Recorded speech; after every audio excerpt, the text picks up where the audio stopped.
በስመ አብ ወወልድ ወመንፈስ ቅዱስ አሐዱ አምላክ። በስመ አብ ወወልድ ወመንፈስ ቅዱስ አሐዱ አምላክ። በስመ አብ ወወልድ ወመንፈስ ቅዱስ አሐዱ አምላክ። ቅዱስ እግዚአብሔር አምላከ ዘላለም እንዘ አሐዱ ሰለስቱ ወእንዘ ሰለስቱ አሐዱ ይሴለሱ በአካላት ወይትዋሐዱ መለኮት አጋዕዝተ ዓለም ቅድስት ሥላሴ ገባሬ ሰማይ ምድር ይሴባ ስምከ ለዓለመ ዓለም። ቤዛ ኩሉ ዓለም መድኃኔ ዓለም ውዳሴ ክብር ላንተ ይኩን። ማምላክ ወላዲተ አምላክ ቅድስተ ቅዱሳን ንጽሕተ ንጹሐን የሐዲስ ኪዳን ኪሩብ አዲሲቷ ሔዋን ቤዛዊተ ኩሉ ዓለም ማምላክ ወላዲተ አምላክ ወላዲተ መለኮት ወላዲተ ሕይወት ወላዲተ እስትንፋስ ወላዲተ ብርሃን ወላዲተ ጽድቅ መሰረተ ሕይወት ምክንያተ ድኂን ለኪደሉ ክብረ ስብሐት ቅዱስ መስቀል ኃይልነ ወፀወንነ የድል አልማ የነጻነት ምልክት ክብር ላንተ ይሁን። ቅዱስ ሚካኤል መጋቢ ብሉይ የኃይላት አለቃ የመላእክት አለቃ መላከ ምክሩ መላከ ሳህል ቅርበ እግዚአብሔር ክብር ላንተ ይሁን። ቅዱስ ገብርኤል መጋቢ ሐዲስ አብሳረ ትፍሥሕት አብሳረ ድንግል የአዲስ ኪዳን መምህር ክብር ላንተ ይሁን። ፈታይ ማሐፀን ፈዋሴ ድውያን መራሄ ፍኖት መልአከ ከብካብ ፈዋሹ ቅዱስ ሩፋኤል ክብር ላንተ ይሁን። ቅዱስ ሱሪያል ቅዱስ ሰደካኤል ቅዱስ ሰላታኤል ቅዱስ ሳናንኤል ቅዱስ ኡራኤል ቅዱስ ራጉኤል ቅዱስ ፋኑኤል ቅዱስ ሳቁኤል ቅዱስ አፍኒኤል ጾር ተመንበሩ ኪሩቤል አጠን ተመንበሩ ሱራፌል በበክብረክሙ ተሳው ተሳቱ ነገደ መላእክት ይደሎክሙ ክብረ ስብሐት ቅዱስ ሐና ቅዱስ ኢያቄም ቅዱሳን ነቢያት ቅዱሳን ሐዋርያት ጻድቃን ሰማዕታት በበክብረክሙ ክብር ለእናንተ ይሁንልን። ርቱዓን ፈሃደርክሙ እፎ መጻእክሙ እንኳን አብጽሐነ ለበዓለ ቅድስት ሥላሴ። አብ ክቡር ወልድ ክቡር መንፈስ ቅዱስ ክቡር ቀደመ ዓለም የነበረ ዓለማትን አሳልፎ የሚኖር አብ ፈጣሪ ወልድ ፈጣሪ መንፈስ ቅዱስ ፈጣሪ ሁሉን መጋቢ ዓለምን በጸጋው ይቅር ባይ መሐሪ አብ መድህን ወልድ መድህን መንፈስ ቅዱስ መድህን ሰውን ከጥፋት የሚያድን አብ ቅዱስ ወልድ ቅዱስ መንፈስ ቅዱስ ቅዱስ ርቱዓንን የሚቀድስ ክብር ምስጋና ለአብ ለወልድ መንፈስ ቅዱስ ይሁን። አብ ልብ ነው፣ ወልድ ቃል ነው፣ መንፈስ ቅዱስ እስትንፋስ ነው። አንዲት መንግስት፣ አንዲት ስልጣን፣ አንዲት አገዛዝ። አቤቱ ክብርና ምስጋና ውዳሴና አምልኮ ላንተ ይሁን። አቤቱ ፍጥረትን ሁሉ የምትመግብ የቃልህን እስትንፋስ የቃልህንም ደጅ የቃልህንም በር ትገልጥልን ዘንድ ቅዱስ ፈቃድ ይሁንልን። ለእኔ ነባሪያ ማስተዋልን ታደለይ ዘንድ ለሚሰሙትም የተስተካከለውን እውነተኛውን የሕይወት መንገድ ታስታይ ዘንድ ታሰማ ዘንድ ቅዱስ ፈቃድ ይሁን። ሰማያት ይነግራ ስብሐተ እግዚአብሔር መዝሙር 18 ቁጥር 1 ሰማያት ይነግራ ስብሐተ እግዚአብሔር። ሰማያት የእግዚአብሔርን ክብር ይናገራሉ። ምንድን ነው የሚናገሩት? ሰማያት ይናገራሉ። እኛ መናገር አቃተን። እኛ አንደበት አለን አይደለ? አይደለም እንዴ? ይሄው ሰማያት እየተናገሩ ነው። ቅዱስ ዳዊት የተናገረው ሰማያት የእግዚአብሔርን ክብር ይናገራሉ። ምን ብለው ነው የሚናገሩት? እስኪ ጥቂት ነገር እናንሳ እንናገር። እንግዲህ ዛሬ ዓለማት ከተፈጠሩ ስንተኛ ቀን ነው? 3ኛ ቀን ነው። ሥላሴ ማለት ምን ማለት ነው? ማን ፈጠረን? ማን ፈጠረን? አጋዕዝተ ዓለም ቅድስት ሥላሴ ፈጠሩን። አጋዕዝተ ዓለም ቅድስት ሥላሴ ስንት ነው? አንድም ሶስትም ነው። እንዘ አሐዱ ሰለስቱ ወእንዘ ሰለስቱ አሐዱ ይሴለሱ በአካላት ወይትዋሐዱ በመለኮት። ይሄ ትልቅ እምነት ነው። ርትዕት ማለት ይህን የሚያምን ነው። ይህንን ካላመን ርትዕት መሆን አንችልም። እንዘ አሐዱ ሰለስቱ ወእንዘ ሰለስቱ ይሴለሱ በአካላት። እግዚአብሔር ይስጥልኝ። ቅድስት ሥላሴ ማለት ልዩ ሶስት ማለት ነው። ልዩ የሆነ ሶስት። አንድ ሲሆን አንድ ነው፣ ሶስት ሲሆን ደግሞ ሶስት ነው። አንድም ሶስትም። አንድ ሲሆን ሶስት፣ ሶስት ሲሆን አንድ። ልዩ ሶስት ማለት ነው ቅድስት ሥላሴ።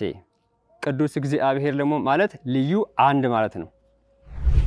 እሺ ቅዱስ ዳዊት ሰማያት የእግዚአብሔርን ክብር ይናገራሉ አለ። አስቀድሞ ሊቀ ነቢያት ቅዱስ ሙሴ በቀዳሚ ገብረ እግዚአብሔር ሰማየ ወምድረ ብሎ ጽፎልናል።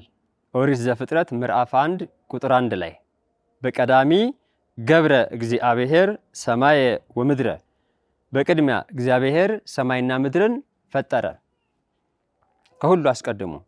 እንግዲህ ዛሬ ሰሉስ ነው ቀኑ፣ ስሉስ ቅዱስ ነው። ተመልከቱ፣ ቀኑ ሰሉስ ነው። ሰሉስ 3 ማለት ነው። ስላሴ ማለትም 3 ማለት ነው። ዓለማት ከተፈጠሩ 3ኛ ቀን ነው አይደለም? ተመልከቱ፣ በ3ኛው ዕለት ሰሉስ በሚባለው ዕለት ስሉስ ቅዱስ ከብረው ይውላሉ። በዕለተ ሰሉስ ስሉስ ቅዱስ ይከብራሉ። በ3 አይደለም?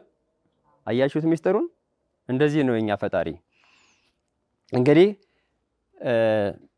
በቀዳሚ ገብረ እግዚአብሔር ሰማየ ወምድረ ያለውን ዓለማትን ሲፈጥር በ3 ነገር ፈጥሮታል። አጋዕዝተ ዓለም ቅድስት ሥላሴ። አጋዕዝተ ዓለም ቅድስት ሥላሴ ፈጣሬ ዓለማት፣ መጋቤ ፍጥረታት፣ ገባሬ ሰማይ ወምድር ናቸው እና ዓለማትን በ3 ሲፈጥሩ ስሉስ ቅዱስ የመጀመሪያው በአርምሞ ነው፣ በዝምታ። ሁለተኛው በነቢብ ነው፣ በመናገር። ሶስተኛው በገቢር ነው፣ በመስራት በማድረግ። በቀዳሚ ገብረ እግዚአብሔር ሰማየ ወምድረ ሲል በአርምሞ በነቢብ በገቢር ይህንን ፍጥረት የሚታየውንም የማይታየውንም ፈጠረ። ዓለማት አልነበሩም። ቅድመ ዓለም የነበረ እግዚአብሔር ከሁሉ አስቀድሞ ብቻውን ነበረ። ፍጥረት አልነበረም። ፍጥረታትን ካለመኖር ወደ መኖር፣ ካለመታየት ወደ መታየት ያመጡት አጋዕዝተ ዓለም ቅድስት ሥላሴ የዘላለም አምላክ፣ የዘላለም ንጉሥ፣ የዘላለም ጌታ ነው። እንደገናም ይህንን የፈጠረውን ፍጥረት አሳልፎ ለዘላለም ይኖራል። አብ ክቡር፣ ወልድ ክቡር፣ መንፈስ ቅዱስ ክቡር፣ ዓለማትን ቅድመ ዓለም የነበረ ዓለማትን አሳልፎ የሚኖር አብ ክቡር፣ ወልድ ክቡር፣ መንፈስ ቅዱስ ክቡር፣ ቅድመ ዓለም የነበረ ዓለማትን አሳልፎ የሚኖር ዘሃሎ ወይሄሉ ያለ የሚኖር ዘሃሎ ያለ ወይሄሉ የሚኖር እንደገና ዘይመጽእ ለፍርድም የሚመጣ እሱ ነው። አንድ ላይ ነን። አጋዕዝተ ዓለም ቅድስት ሥላሴ ከዕለተ እሁድ እስከ ዓርብ ድረስ የፈጠረው ፍጥረት ስንት ነው ጠቅላላ? ከእሁድ አንስቶ እስከ ምን ድረስ የተፈጠረው ፍጥረት? እስከ ዓርብ አይደለም? 7 ዕለታት። ቅዳሜ የተፈጠረ ነገር አለ? የለም። ስለ ፍጥረት ስንናገር በ7 ዕለታት እያንዳንዱን ፍጥረት ተራ በተራ ፈጠረ ማለት አይደለም። እዚህ ጋር ግልጽ ማድረግ ያለብን ነገር አጋዕዝተ ዓለም ቅድስት ሥላሴ ይህን 22ቱን ስነ ፍጥረት ሲፈጥሩ ተራ በተራ ፈጠሩ ማለት ሳይሆን እዚህ ጋር ግልጽ እንዲሆንልን 8 ፍጥረታትን ነው ቀዳማይ ፍጥረታትን የፈጠሩት። እምኀበ አልቦ ሀበ ቦ። ሀበ አልቦ ማለት ምንድነው? ከምንም ከዜሮ። ሀበ ቦ ወደ መኖር፣ አንድ ወደ መባል፣ ወደ መቆጠር። ቀናት ዘመናት መቆጠር የጀመሩት ፍጥረት መፈጠር በጀመረበት ዕለት ነው አይደለ? እንግዲህ ተመልከቱ፣ ግዕዙ ምን ይላል? እምኀበ አልቦ ሀበ ቦ። እምኀበ አልቦ ማለት ከምንም ከዜሮ ማለት ነው። ሀበ ቦ፣ ቦ ማለት መኖር፣ ወደ መኖር። ያ ማለት ወደ መኖር ሲመጣ መቆጠር ጀመረ ማለት ነው። ቁጥር የሚጀምረው ከዜሮ ሳይሆን ከአንድ ነው አይደለ? አይደለም? ይሄን ነው እምኀበ አልቦ ሀበ ቦ። እንግዲህ 8 ቀዳማይ ፍጥረታትን ፈጥሯል። በዕለተ እሁድ ሌሊት የተፈጠሩት 8ቱ ቀዳማይ ፍጥረታት የሚባሉት ሰማይ፣ ቁጥሩ 8 ናቸው። ሰማይ፣ ምድር፣ ብርሃን፣ መላእክት፣ እሳት፣ ውሃ፣ ነፋስ፣ ጽልመት ናቸው። ስንት ሆነ?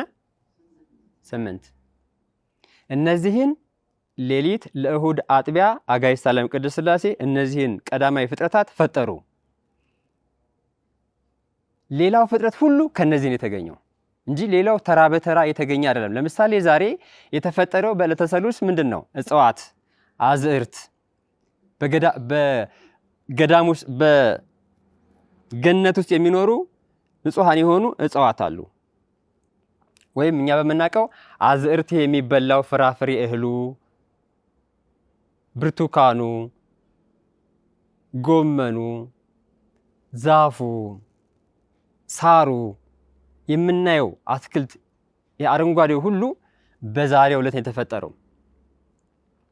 በዛሬው ዕለት ሲፈጠር ታዲያ አሁን ይሄ ዛፍ ከመሬት ውሃ እየሳበ ካፈር ጋር ተጣብቆ ያድጋል አይደለ? ነፋሳትን እየተመገበ ማለት ነው። ውሃ ተፈጥሯል እዚህ ጋር አይደለ? ውሃ ብለናል። መሬት አፈር አለው እዚህ ጋር ተፈጥሯል። ስለዚህ እጽዋት ከዚህ ነው የተገኙት ማለት ነው። ካለ ፍጥረታቸው ሁለተኛ ፍጥረት ማለት ነው። አየራትም ምን ብለናል? ነፋስ ብለናል። እዚህ ጋር አይደለ?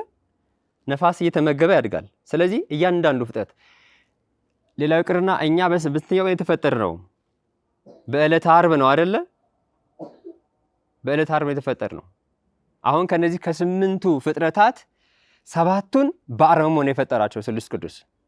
አንዱን ብቻ ነው በነቢብ የፈጠረው። መላእክትን በአርምሞ ነው የፈጠረው። ሰማይን በአርምሞ ነው፣ ምድርንም በአርምሞ ነው፣ ጽልመትን በአርምሞ፣ ውሃን በአርምሞ፣ እሳትን በአርምሞ፣ ነፋስን በአርምሞ 7ቱን አይደለም በነቢብ የተፈጠሩ ደግሞ አሉ። እነዚህ 7ቱ በምንድን የተፈጠሩት? በአርምሞ በዝምታ ፈጠራቸው። ለይኩን ብርሃን ሲልስ ለይኩን ማለት ነው ቃል ወጣ እኮ አይደል? ለይኩን ብርሃን፣ ብርሃን በምንድን ነው?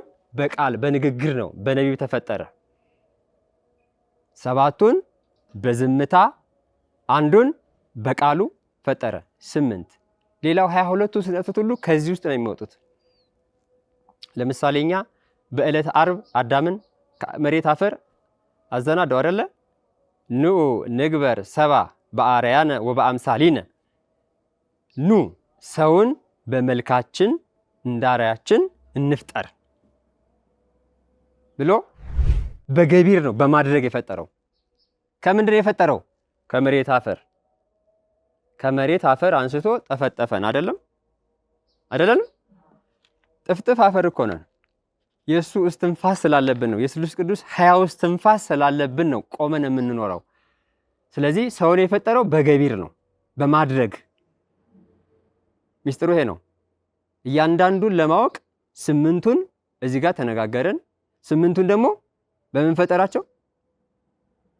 በነቢብና 7ቱን በአርምሞ አንዱን በነቢብ ከዛ ጨረሻ ቀን ማንን ፈጠረ? በገቢር አዳምን እኛን ፈጠረን ማለት ነው። ግልጽ ነው። ስለ ስነ ፍጥረት ስለ ፈጣሪ ዓለማት መጋቢ ፍጥረት ነው እየተናገረ ያለ ነው። እንግዲህ ከነዚህ የወጣ ፍጥረት የለም። ፍጥረታትን ተራ በተራ አልፈጠረም እግዚአብሔር። በደንብ እንደማመጥ። ፍጥረታትን ተራ በተራ አልፈጠረም፣ አንድ ጊዜ ፈጠረ። ከዛ በኋላ ነው አንድ ጊዜ የፈጠረው ቀዳማይ ፍጥረታት ወይም ሀበ አልቦ ሀበ አልቦ ንገሩኝ። ሀበ ቦ ካለመኖር ወደ መኖር፣ ከምንም ወደ መገኘት ወደ መኖር ፈጠረ። እነዚህን 8ቱን ከዛ 22ቱን ፍጥረት ሁሉ ከዚህ ነው የሰራው። ግልጽ ሊሆንልን ይገባል እዚህ ጋር በቀላሉ እንጂ እያንዳንዱን ፍጥረት በየዕለቱ በተራ በተራ በተራ አልፈጠረም። ሁሉንም ከነዚህ ነው። እኛን ሲፈጥረን እሳት ምን አለን? አፈር እንቁጠር። እሳት፣ አፈር፣ ውሃ፣ ነፋስ። እነዚህ መች ተፈጥረዋል? ይኸው እዚህ ጋር ሌሊት ለእሁድ አጥቢያ ከዚህ ላይ የተፈጠረ ነው። እኛ ካለ ፍጥረት ነን። ይቀጥላል። ነገ ረቡዕ አለ። ብርሃናትን ነው የፈጠረው። ፀሐይ፣ ከዋክብት፣ ወርህ በሰማያት ላይ የሚያበሩትን ሁሉ ፈጠረ። ቅዱስ ኤፍሬም በውዳሴ ማርያም ኩሉ ሰራዊተ ሰማያት ይብሉ ብፅዕት አንቲ ሰማይ ዳግሚት ዲበ ምድር ይሏል። የሰማይ ሰራዊት ሁሉ አንቺን ሁለተኛይቱ ሰማይ ነሽ እያሉ ያመሰግኗታል። በምድር ላይ ያለች ሁለተኛ ሰማይ ሐሙስ፣ ዓርብ እያለ ይቀጥላል። እስከ ዓርብ ድረስ ይሰራል። እነዚህ ከነዚህ ፍጥረት ነው። ስለ ስነ ፍጥረት ስንናገር ግልጽ እንዲሆንልን ሰማያት ይነግራ ስብሐተ እግዚአብሔር ሲል እንግዲህ የማያመልኩት እግዚአብሔርን የካዱ ሰዎች አሉ። እግዚአብሔርን የካዱ ሰዎች ብዙ ቢኖሩም ሰማያት ግን የእግዚአብሔርን ክብር ይናገራሉ። ሰማያት የእግዚአብሔርን ኃያልነት፣ የእግዚአብሔርን አምላክነት፣ የእግዚአብሔርን ፈጣሪነት፣ የእግዚአብሔርን ልዑልነት ይናገራሉ። ሰማያት ሲል አንድም ቅዱሳን መላእክቱን ነው። ኃያላን መላእክቱን፣ ደቂቃን መላእክቱን፣ ሊቃነ መላእክቱን እግዚአብሔርን ያመሰግኑታል። ጾር ተመንበሩ ኪሩቤል ያመሰግኑታል ዘወትር ያለማቋረጥ። አጠን ተመንበሩ ሱራፌል ቅዱስ ቅዱስ ቅዱስ እያሉ ያመሰግኑታል። ምስጋናቸው ረፍታቸው ምስጋናቸው የሆኑ ቅዱሳን መላእክት ያለማቋረጥ በማክበር ያመሰግኑታል ስሉስ ቅዱስን። ለዚህም ነው ቅዱስ ዳዊት ሲዘምር ሰማያት ይነግራ ስብሐተ እግዚአብሔር፣ ሰማያት የእግዚአብሔርን ክብር ይናገራሉ። አንድም መድኃኔ ዓለም ለስም አጠራሩ ክብር ይሁንና ከሰማያ ሰማያት ወርዶ እኛን ለማዳን በመስቀል ላይ በተሰቀለ ጊዜ እርቃኑን በቀረ ጊዜ ፈጣሪያቸውን አውቀውታል እኮ። የሰው ልጆች እኛ ጨካኞቹ መድኃኔ ዓለምን ስንሰቅለው የዓለም ቤዛ የሆነውን አምላክ ስንሰቅል ሰማያት ተናግረዋል። ፀሐይ ብርሃኗን ከልክላለች አይደለም እንዴ? ጨረቃ ደም ለብሳለች፣ ከዋክብት ረግፈዋል። አንድም ደግሞ የምድር በምድር ውስጥ ያሉ በመቃብራት ውስጥ ያሉ ሙታን ተነስተዋል። መጋረጃው ተቀዷል። ልዩ ልዩ ተአምራት ሁሉ ተደርገዋል። ተመልከቱ፣ የአምላክን ክብር፣ የአምላክን ጌትነት፣ የአምላክን ኃያልነት ፍጥረታት ሁሉ ይናገራሉ። ግዑዛኑ ሁሉ ክፉ የሰው ልጅ መድኃኔ ዓለምን ሲሰቅል ርቃኑን አናይም ብለው ጽልመት ነው ያደረጉት። ሰው እንዳያየው በብርሃን እንዳይታይ እነሱም አዝነዋል። ፀሐይ ደም ነው የለበሰችው አይደለም? ከዋክብት ረግፈዋል። ሰማያትን በከዋክብትን ያስጌጠው አይደለ? እኛ ሰማያትን ያስጌጥነን፣ አንተ ግን ርቃንህን ሆነህ እኛ ተጌጠን አንቀርም እንረግፋለን ሲሉ ረግፈዋል። ከክብር መዋረድ ነው። የሰው ልጅን ጨካኝ ነው። ቤዛዊተ ኩሉ ዓለም ልትወልደው ሳለች የመውለጃ ቦታ አታ ነበር አይደለ? በቤተልሔም ግርግም በሀገረ ግዕዝ ቦታ ጠፍቶባት በከብቶች በረት የተወለደው አይደለ? ማንም ሰው አልነበረም። ንጉሥ ሆኖ ሳለ ከሚያስፈራው ዙፋን ወርዶ ሰውን ለማዳን ሲመጣ ሰው ግን አላስቀመጠውም አይደለ? የዛን ጊዜ ሰው አላቀህም ሲል እንስሳት በዛ በብርድ ወራት ስንፋሳቸውን እየሰጡ አሟሙቀውታል። ላም፣ በግ፣ እንስሳት ሁሉ አምላኩን አውቆታል። ነቢየ ልዑል ቅዱስ ኢሳይያስ በሬ ጌታውን አወቀ፣ አህያም ጋጣውን አወቀ፣ እስራኤል ግን አላወቀም። ሕዝበ እግዚአብሔር ግን አምላኩን አላወቀም። በአምላኩ በአምሳሉ የተሰራ ነው። ሰዎች ማደሪያ የሚያርፍበት ቦታ አላገኘም፣ የሚለብሰውም ልብስ አላገኘም። ለዚህም ነው ሰማያት ይነግራ ስብሐተ እግዚአብሔር፣ ምድርም እንደዚሁ ትናገራለች። ሰማያት ስሙ ምድርም አድምጭ እያሉ ቅዱሳኑ ሲያስተምሩ ሲሰብኩ ይሰማሉ። ግዑዛኑ ሁሉ አምላካቸውን ያውቁታል። ሰው ግን አላወቀውም። ሰው ግን አምላኩን አላወቀውም፣ አላከበረውም። ለዚህም ነው ሰው እንደሚታረዱ በጎች ተቆጠረ። ሰው ክብሩን አላወቀም። ከክብር መውረዳችንን ሲናገር ቅዱስ ዳዊትም ይህን ዘምሯል። እንግዲህ የፍጥረታት ሁሉ ባለቤት ልዑል እግዚአብሔር፣ ዓለማትን ሁሉ የያዘ ልዑል እግዚአብሔር በልዩ ልዩ ነገር ያስተምረናል። ፍጥረት ራሱ አስተማሪ ነው። አንድ ሰው ጥበበኛ ነው የሚባለው፣ እውቀት አለው የሚባለው ተፈጥሮን ሲረዳ ከተፈጥሮ ጋራ ሲስማማ ነው። ተፈጥሮ ያናግራሉ፣ እንስሳት ያናግራሉ፣ እጽዋት ያናግራሉ፣ ምድር ሁሉ ታናግራለች። መድኃኒት በሰማይ በተባለው ታላቅ ቀን መድኃኔ ዓለም ሲመጣ ቅዱሳን ሕፃናቱ ሲዘምሩ፣ የሰው ልጆች ግን የሚያውቁት ሊቃውንት የሚባሉት በቤተ ክህነቱ ያሉት ግን እግዚአብሔርን አላከበሩትም። መድኃኔ ዓለምን ድንጋይ እየተነሳ ግን እግዚአብሔር መድኃኔ ዓለምን አምላክ እንደሆነ የባህሪ አምላክ እንደሆነ አመስግኖታል። ድንጋይ ሰው አላመሰግን ሲል ድንጋይ አመስግኖታል። በእግዚአብሔር ስም የሚመጣ የተባረከ ነው እያለ ድንጋይ መድኃኔ ዓለምን አመስግኖታል። በእግዚአብሔር ስም የሚመጣ የተባረከ ነው እያለ ደግሞም ቅዱስ ኢዮብ የትዕግስት አባት ስለ ተፈጥሮ ነገር ሲነግረን እንደዚህ ይላል። ሰውን እንዴት እንደሚያናገሩ ሰውን ብንጠይቅ በሰውኛው ይመልስልናል። እንስሳት ራሱ ብንጠይቃቸው ይመልሱልናል። እንደዚህ ይላል መጽሐፈ ኢዮብ ምዕራፍ 12 ከቁጥር 7 እስከ 10 ያለውን እንደዚህ ይላል። ላንብበው። አሁን ግን እንስሶችን ጠይቅ ያስተምሩህማል፣ እንስሳትን ጠይቅ ያስተምሩህማል። የሰማይን ወፎች ጠይቅ ይነግሩህማል። ወይም ለምድር ተናገር እርሷም ታስተምርሃለች። የባህርም ማሶች ይነግሩሃል። የእግዚአብሔር እጅ ይህን እንዳደረገ ከነዚህ ሁሉ የማያውቅ ማን ነው? ሕያዋን ሁሉ ነፍስ የሕያዋን ሁሉ ነፍስ የሰውም ሁሉ መንፈስ በእጁ ናት ይላል። እንስሳትን ጠይቅ ይነግሩሃል። ቅዱስ ኢዮብ ይህን የተናገረው ፈታኞቹ እንግዲህ መከራ በደረሰበት ጊዜ እነዛ ሶስቱ ጓደኞቹ ኤልፋዝ፣ በልዳዶስ፣ ሶፋር የተባሉ ጓደኞች ነበሩት። እግዚአብሔርን ለምን አትክድም እያሉ በልዩ ልዩ ፍልስፍና ይፈትኑታል። ነገስታት ናቸው እነሱም። ግን በዚህ ጊዜ ምን አለ? እግዚአብሔር በአንድም በሌላም ይናገራል፣ ሰው ግን አያስተውልም አለ። እግዚአብሔር በአንድም በሌላም ይናገራል፣ በሰማይም ይናገራል፣ በምድርም ይናገራል፣ በግዑዛን ይናገራል፣ ሕይወት ባላቸው ነገራት ሁሉ ይናገራል። ይህን ሲያጠይቅ ሲያስረዳ ምን አለ? ይሄው በእንስሳቱ እንደሚናገር። በቀደም በሐዲስ ዓመት ቀን ንግሥተ ነገሥታት ምን እያሉን ነበረ? ስለ እንስሳት የምናስታውስ ሰዎች ረሳ ነው። ስለ ውሻ እየነገሩን ነበር አይደለ? ስለ ሌሎች እንስሳት እየነገሩን ነበር አይደለ? ክፉ የሚያደርገውን እግዚአብሔር የሚበድለውን ሰው እንስሳት ይጎዱታል አይደለ? እግዚአብሔር የማይበደል እግዚአብሔር ደግሞ የሚያከብረውን ያከብሩታል። ለዚህ ትልቁ ማሳያ ምሳሌ የሚሆነን ቅዱስ አዳም 7 ዓመት በገነት ይኖር ነበረ አይደለ? መላእክቱ ሁሉ ያገለግሉት ነበረ፣ እንስሳት ሁሉ ያገለግሉት ነበረ፣ ፍጥረት ሁሉ ይገዛለት ነበረ። ምክንያቱም ብዙ ወተባዙ ምልዋ ለምድር ብሏል።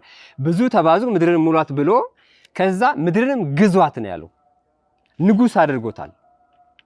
የዚህ የሚታየው ፍጥረት ሁሉ አክሊሉ ሰው ነው። ሰው ከሌለ ሁሉም ነገር ባዶ ነው፣ ምንም አያምርበትም። ሰማይም ምድር የሚያምረው በሰው ልጅ ነው። የሰው ልጅ የአዳም ዘር ሁሉ የፍጥረት አክሊል ነው፣ ዘውድ ነው። ይሰማል?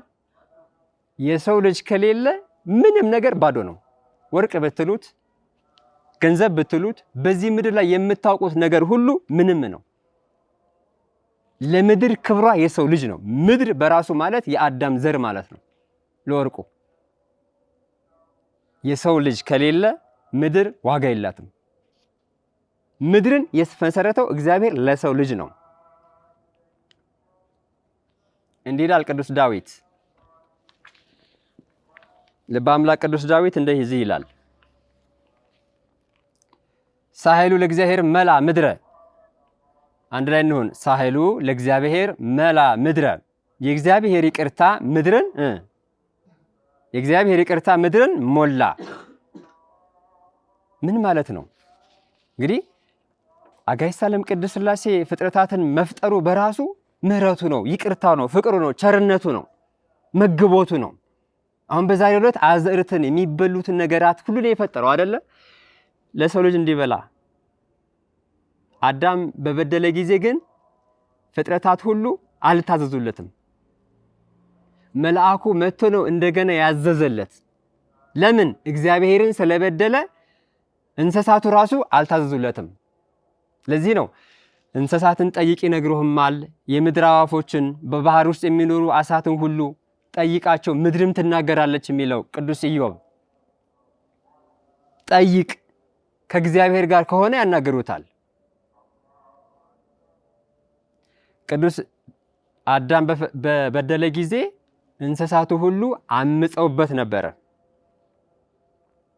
እኛ ለእግዚአብሔር ስንገዛ ፍጥረት ሁሉ እንደታሰረ ውሻ ይገዛልናል። እንደታሰረ ውሻ ይገዛል። ስንበድል ግን እነሱም አይገዙም። እግዚአብሔርን እንደበደልን ያውቃሉ።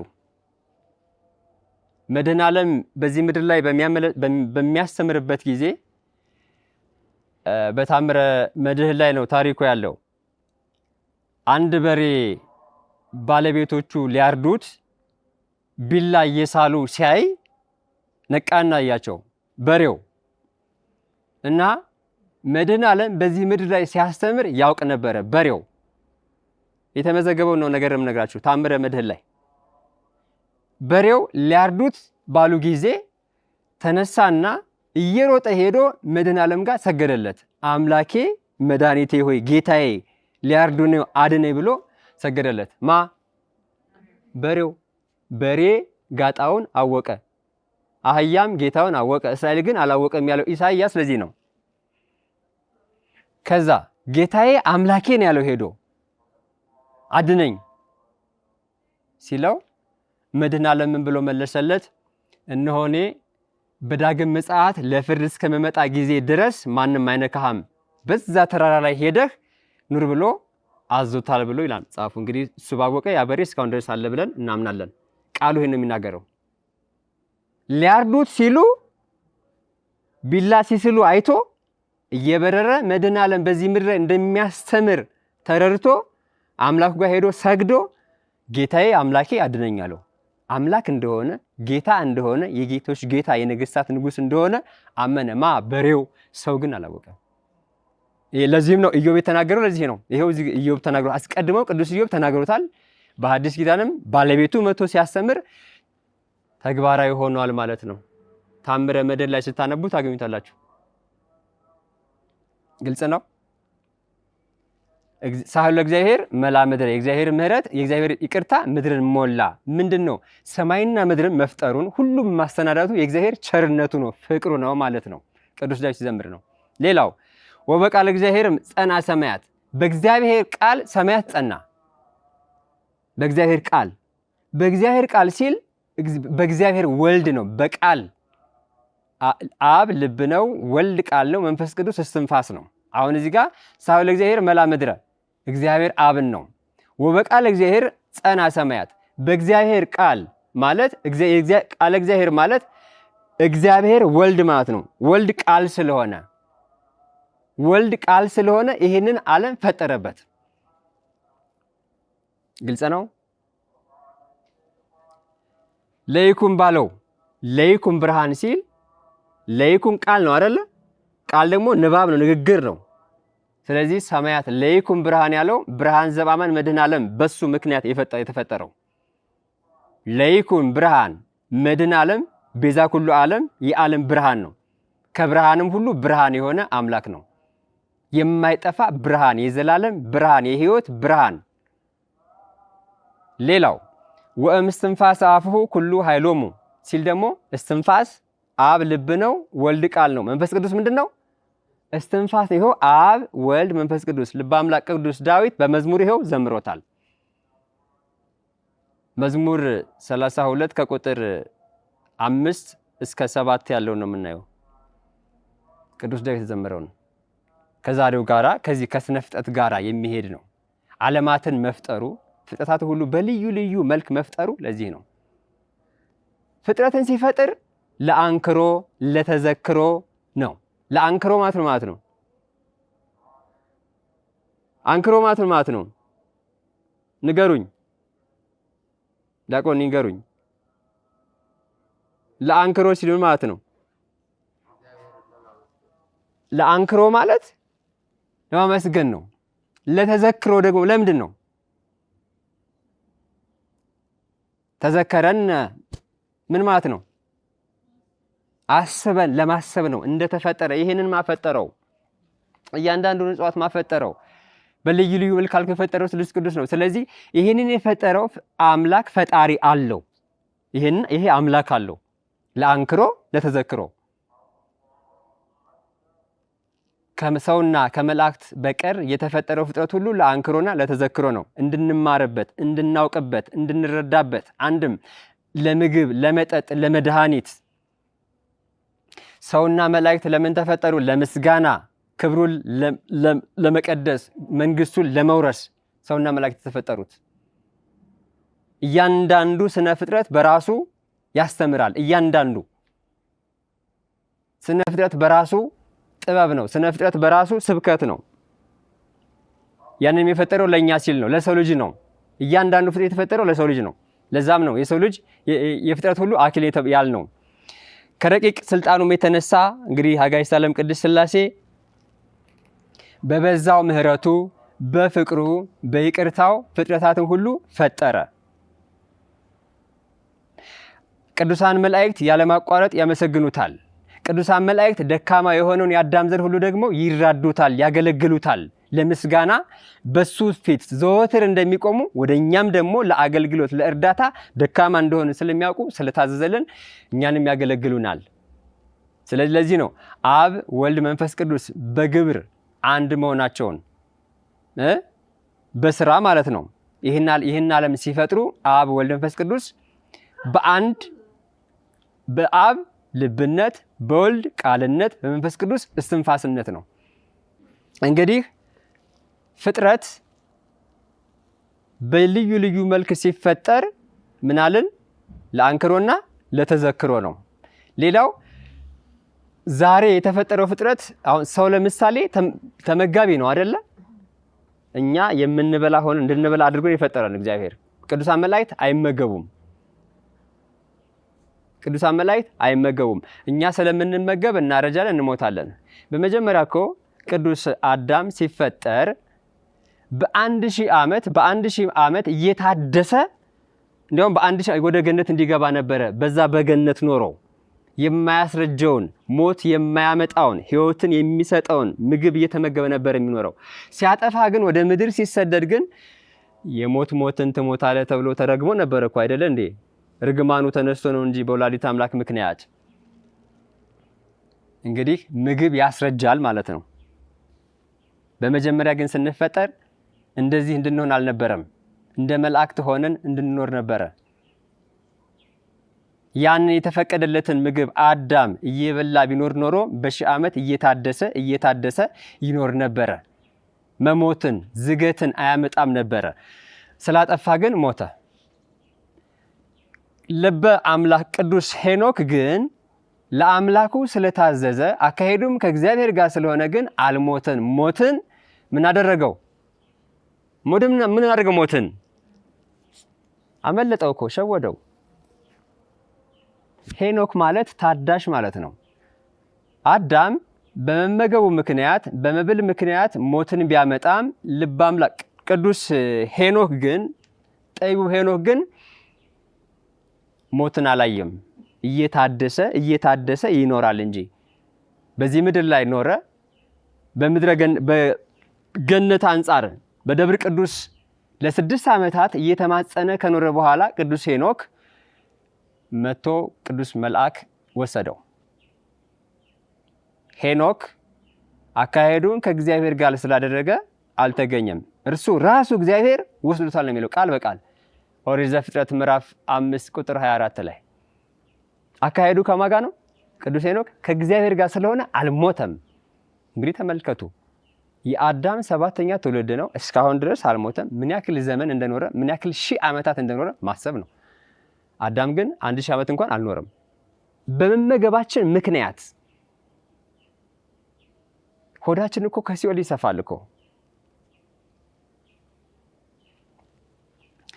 አዳም በመብላቱ ዝገትን ሞትን ቢያመጣም ሄኖክ ግን ባለመብላቱ ባለመሸነፉ የእግዚአብሔር ሕግና ስርዓትን ባለመተላለፉ ሞትን አላገኘም። ሄኖክ ማለት ሐዲስ ማለት ነው። ታዳሲ፣ የሚታደስ ሁሉ ጊዜ እየታደሰ የሚኖር ማለት ነው። ቅዱስ ሄኖክ ስለ ጥበብ በሚመራመርበት ጊዜ ቅዱሳን መላእክቱ ሲያስጎበኙት የከበረው ንጉሥ በሰማይም በምድርም የከበረውን አምላክ ከገናናው ንጉሥ በተሰጠኝ እውቀትና ጥበብና ጸጋ የምድርንም የሰማይንም ሁሉ ጥበብ ሰጠኝ፣ ተገለጠልኝ ይላል። ያንዳንዱን ነገር ቅዱስ ሄኖክ የተሰወረው ነገር የለም። ለምሳሌ ከዚህ ምድር በታች ምን አለ? ዛሬ ስለ ፍጥረት የምንማረው ከዚህ ምድር በታች 4 ነገራት አሉ። ከዚህ ከምድሩ ቀጥሎ ውሃ አለ። ከውሃው ቀጥሎ እሳት አለ። ከእሳቱ ቀጥሎ ንፋስ አለ። ከነፋሱ ቀጥሎ ጽልመት አለ። እንግዲህ እኛ የቆምነው በውሃ በእሳት በነፋስ በጽልመት ላይ ነው። ይሄ መሬት ጽን ነው። ልበ አምላክ ቅዱስ ዳዊት በመዝሙርም 135 ቁጥር 6 ላይ ምድርንም በውሃ ላይ ያጸና ይልና ምሕረቱ ለዘላለም ነውና። ምሕረቱ ለዘላለም ነውና የዘላለም አምላክ ነው፣ የዘላለም መሐሪ ነው። ሳሄሉ ለእግዚአብሔር መላ ምድረ ያለው ለዚህ ነው ቅዱስ ዳዊት እንደገና እዚህ ጋር የእግዚአብሔር ይቅርታ ምድርን መላ። በይቅርታ ነው ምድርን ያጸናት። ምድርን ያለ ካስማ ሰማይንም ያለ ምሰሶ ያጸና አምላክ፣ የዘላለም አምላክ፣ የአብርሃም አምላክ፣ የይስሐቅ አምላክ፣ የያዕቆብ አምላክ ቅዱስ እግዚአብሔር አምላክ ዘላለም እሱ የሁሉ ፈጣሪ ነው። ክፉዎች ግን ይገበዛሉ፣ ከሃዲያን ግን ይገበዛሉ። ከዚህ በፊት ስለ ማኔ የተማማርነውን ታስታውሳላችሁ? ማኔ የቅዱስ ዳዊት መዝሙር ትርጓሜ ላይ መዝሙር 4ን ስንተረጉም ትርጓሜውን ማኔ የሚባል ሰውዬ ነበረ። በቅዱስ ዳዊት ዘመን አንድ አህያ ጠፋበት ብለን አልተማርም? ማኔ የሚባል አንድ ከሃዲ ነበረ። መነናዊ ነው። በአሁኑ ዘመን ከነዚህ ከአውሬው ግሩፕ የሆነ ማለት ነው። የዛን ጊዜ ማኔ የሚባለው ሰውዬ አህያ ሲጠፋበት አህዬ ካልተገኘ ይህ ምድር ይህ ዓለም መጋቢ የለውም፣ ፈጣሪ የለውም፣ ገዢ የለውም ብሎ ካልተገኘ እንደዚህ ማምነው ብላለ። እግዚአብሔር ደግሞ እልከኛ የሆነን ሰው በእምነት አያጸናውምና አህያው ጠፋበት። ከዛ ማኔ ካደ እግዚአብሔርን። ጿሚ ተሐራሚ ነበር ይለዋል። እንደዚህ አይነት ሰው ነው ጿሚ ተሐራሚ። ጿሚ ተሐራሚ ከሆነ ሰማይና ምድር የፈጠረ አምላክን እንዴት አያውቅም? አህያው ጠፋበት፣ ማኔ ካደ። ይህ ዓለም ምን አለ? መጋቢ የለውም፣ አስተዳዳሪ ገዢ የለውም አለ። ሎቱ ስብሐት የዘላለም አምላክ በአንድነቱና በሶስትነቱ ለዘላለም ጸንቶ የሚኖር ሁሉን በእጁ የያዘ ሁሉን ያሰናዳ ሁሉን ደግሞ የሚያሳልፍ አምላክ አጋዕዝተ ዓለም ቅድስት ሥላሴ ነው። ዛሬ በዚህ ሳምንት ስለ ፍጥረት ነው የምንማማረው። ሁሉን የፈጠረ አጋዕዝተ ዓለም ቅድስት ሥላሴ ነው። በአንቀጸ ብፁዓን ትምህርቱ መድኃኔ ዓለም ሲያስተምር አስቀድማችሁ መንግስቱንና ጽድቁን እወቁ፣ ሌላው ሁሉም ይጨመርላችኋል ነው ያለው። ምን አለ? አስቀድማችሁ መንግስቱንና ጽድቁን ፈልጉ። የእግዚአብሔርን መንግስት የአጋዕዝተ ዓለም ቅድስት ሥላሴን መንግስት ከገቡ መውጣት ካገኙ ማጣት የሌለባትን የዘላለም ተድላ ረፍት ሰላም ያለባትን የሥላሴ መንግስት እሱን ነው ማሰብ ያለብን። ይህ ምድራዊ ነገር አይደለም። ጽድቁን እግዚአብሔር ጻድቅ ነው። ጻድቅ ፈራጅ ነው። ርቱ ፈራጅ ነው ቅዱስ እግዚአብሔር። የእሱ መንገድ እውነተኛው መንገድ የብርሃን መንገድ ጽድቁ ሲል ርትዕ ተዋሕዶ ሃይማኖትን ነው። ተዋሕዶ ይህንን ፈልጉ ነው። ያለ ሃይማኖት እግዚአብሔርን ደስ ማሰኘት አይቻልም። ያለ ሃይማኖት ከእግዚአብሔር ጋር መገናኘት አይቻልም። ከስሉስ ቅዱስ ጋር ደግሞ የምንገናኘው በርትዕ ተዋሕዶ ሃይማኖት በድልድዩ እሱ ነው። ርትዕ ተዋሕዶ ድልድዩዋ። አንድም እኮ ርትዕት ማለት እኮ ራሱ እግዚአብሔር እኮ ማለት ነው። የጸና የጸና ነው። እግዚአብሔር ለዘላለም የጸና ነው። የቀናም ስንል ቅኑ አምላክ ነው። በቅን የሚፈርድ አምላክ ነው። የማይሸነፍ ነው። የማይረታ ነው። አዎ ኃያል አምላክ ነው። ሃይማኖት እኮ ራሱ አብ ወልድ መንፈስ ቅዱስ ብሎ ማመን ራሱ ርትዕት ማለት ይሄ ነው እኮ። የአምላካችን ማንነቱ ሃይማኖታችን ላይ አለ። ተዋሕዶ ስንል መድኃኔ ዓለም ከቅድስተ ቅዱሳን ከወላዲተ አምላክ መዋሃዱን ነው። ተዋሕዶ መወለዱን ነው። ተወልዶ እኛም ማዳኑን ነው። ርትዕትም ስንል ራሱ ርትዕት ነው። የጸና አምላክ የረታ አምላክ ነው። ሁሉን የሚያሸንፍ የዘላለም አምላክ ነው። ርትዕት ማለት ዘላለማዊ ማለት ነው። የዘላለም አምላክ ዘላለማዊ ነው እሱ ራሱ ስሉስ ቅዱስ። ይሄ ነው እምነታችን እኮ። ደካሞች ግን ከዚህ ውጭ ናቸው። ዛሬ አጋዕዝተ ዓለም ቅድስት ሥላሴ ነው መጋቢት 3 ነው ብሎ የሚያምን በጣም ጥቂት ህዝብ ነው እኮ። አያሳፍርም ይሄ? ቅዱስ ዳዊት ምን አለ? ሰማያት የእግዚአብሔርን ክብር። የትምህርቱ ርዕስ ምንድን ነው? ሰማያት ይነግራ ስብሐተ እግዚአብሔር። ሰማያት የእግዚአብሔርን ክብር ይናገራሉ። ይኸው እየተናገሩ ነው። በሬው እንደተናገረ አየን። እጽዋትም ይናገራሉ። ይሁዳ በካደ ጊዜ አምላኩን በሸጠው ጊዜ በ30 ብር ጨንቆት እያዘነ ሲሄድ ዛፏ ምን ብላ ተናገረች? ይሁዳ ሆይ ንስሐ ግባ አምላክህ ይቅር ይልሃል እያለችው ነበረ። የወይራ ዛፍ ይሉት ይናገራሉ። ዛፎች ስንበድል እንስሳት ይናገራሉ። አዋፋትም ይናገራሉ። ነቢየ ልዑል ቅዱስ ኤልያስ በዛ በክፉ ዘመን ምድር ሁሉ ድርቅ በሆነበት ዘመን ኤልያስን እያመጣ የሚመግበው ምንድን ነበረ? ቁራ አልነበረምን? ትኩስ ስጋ ህብስት እያመጣ የሚመገው ምንድን ነበረ? ቁራ። አዋፋት ይናገራሉ፣ አዋፋት ያግዛሉ፣ ይታዘዛሉ። ለእግዚአብሔር ለሚታዘው ሁሉ አዋፋት ይታዘዙ። በብዙ ቦታ ላይ መጽሐፍ ቅዱስ ላይ ስናይ እንስሳት ለእግዚአብሔር ልጆች ይገዛሉ።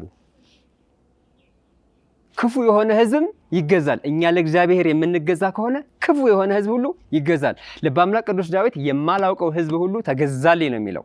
የማላውቀው አሕዛብ እግዚአብሔርን እናውቃለን የሚሉትማ አመጹበት፣ ግን የማላውቀው ህዝብ ሁሉ ተገዛልኝ። አሕዛብ መናፍቅ ክፉ የሆነው ህዝብ አስቀድሞ በመዝሙር 2 ላይ ሰአል እምኔ እሁበከ አሕዛብ ለርስትከ ወምኩናንከኒ እስከ አጽናፈ ምድር፣ ለምነኝ አሕዛብን ለርስት አድርጌ እሰጥሃለሁ እስከ አጽናፈ ዓለም ድረስ እስከ ምድሩ ዳርቻ ድረስ ሁሉ ዓለምን እንድትገዛ አረጋለሁ ብሎ መንፈስ ቅዱስ አናግሮት ዘምሮታል ቅዱስ ዳዊት። ለእግዚአብሔር ስንገዛ ለእግዚአብሔር ስንሆን ፍጥረት ሁሉ ይገዛል። እንዲህ ቅዱሳን መላእክቱ ሁሉ ጊዜ የሚያግዙት እኛን አይደለም እንዴ? አይደለም እንዴ? አሁን ቅዱሳን መላእክቱ ባያግዙን አንድ ርትዕት እዚህ ይኖር ነበር? እዚህ እንቆም ነበር? አንኖርም ነበር እኮ። እኛ የብርሃን መንገድን የእውነት መንገድን ስለተከተልን እሱን አምላክን ስለመረጥን እነሱ ደግሞ እውነተኞቹን የማይደክሙትን እሱ ደግሞ አገልጋዮቹን ላከ። ነበልባል ነደ እሳት የሆነው መልአክ ለኛ ሁሉ ጊዜ ጠዋትም ማታም እንዲረዱን ያደርጋል።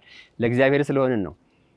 ይሄም ደግሞ ስንል ይሄን ስንናገር ደግሞ የሱ ቸርነት ነው አይደለም እንዴ? በቸርነትህ ዓመታትን ታቀዳጃለህ። በሱ ቸርነት ነው ዛሬ ድረስ ነው። ትናንትም ነገንም የምናየው በሱ ቸርነት ነው። በእኛ አይደለም፣ በእኛ ጥበብ አይደለም፣ በእኛ ቅዱስ ስራ አይደለም፣ በሱ ቸርነት። ቅዱሳን ሁሉ ጊዜ በዚህ ምድር ላይ ሲኖሩ ሰው ሲከፋባቸው ሌላው የተፈጥሮ አካል ግን ያግዛቸው ነበረ። ወላዲተ አምላክ በተሰደደች ጊዜ የሄሮድስ ወታደሮች ይከተሏቸው ነበር አይደለም? ወታደሮቹ ሲመጡ አህያ ይዘዋል። ዮሴፍ አለ፣ ቅዱስ ዮሴፍ አረጋዊ፣ ቅዱስ ሰሎሜ ያለች፣ ወላዲተ አምላክ ልጇ። 4 ሰው አለ አይደለም? ሰውም አምላክም አለ። 4 ሰው ደግሞ አይደለም? አህያ አለች። ተመልከቱ። አህያዋ ከተወለደ ጊዜ ጀምሮ ሲሰደድም እንደገና ደግሞ መድኃኒተ በሰማይ ሕፃናቱ ስብሐት ለእግዚአብሔር እያሉ ሲዘምሩለት አህያዋ ተገዝታለች አይደለም? ታዛለች። የዛን ጊዜ ሲሰደዱ ወላዲተ አምላክ ከነልጇ ስትሰደድ ወታደሮቹ ሽፍቶች መጡ ሲባሉ ትልቅ ሾላ አገኙ። እዛ ሾላ ጋር ሲደርሱ ሾላ ተከፈተችና እዛ ዛፉ ውስጥ ገቡ። እንደ ቤት ሆነችላቸው። ሌቦቹ ሲመጡ ሽፍቶቹ ሊዘርፏቸው ግራ ገባቸው፣ ጠፉባቸው። ፈልገው አጥተው ተመለሱ። ዛፏ ታዘች አልታዘችም? ቅድስተ ቅዱሳን ናት፣ ቤዛዊተ ኩሉ ዓለም። ሰማይም የተፈጠረው ስለ ወላዲተ አምላክ፣ ምድርም የተመሰረተው ስለ ወላዲተ አምላክ ነው። ይህ ደግሞ ራሱ ሰፊ ነገር ነው። ስለዚህ ሰማያት የነገራ ስብሐተ እግዚአብሔር አበዛውት። ያስተማረን የመከረን አምላከ ቅዱሳን ቅዱስ እግዚአብሔር ቅዱስ ስሙ የተመሰገነ ይሁን። በተማርነው 30፣ 60፣ 100 ያማረ ፍሬ እንድናፈራ ቀኙ ትርዳን። ወስብሐት ለእግዚአብሔር ወለወላዲቱ ድንግል ወለመስቀሉ ክቡር። ይቆየን። ይመሐረን ወይስሐለን በርትዕት ተዋሕዶ ሃይማኖት ያጽናን።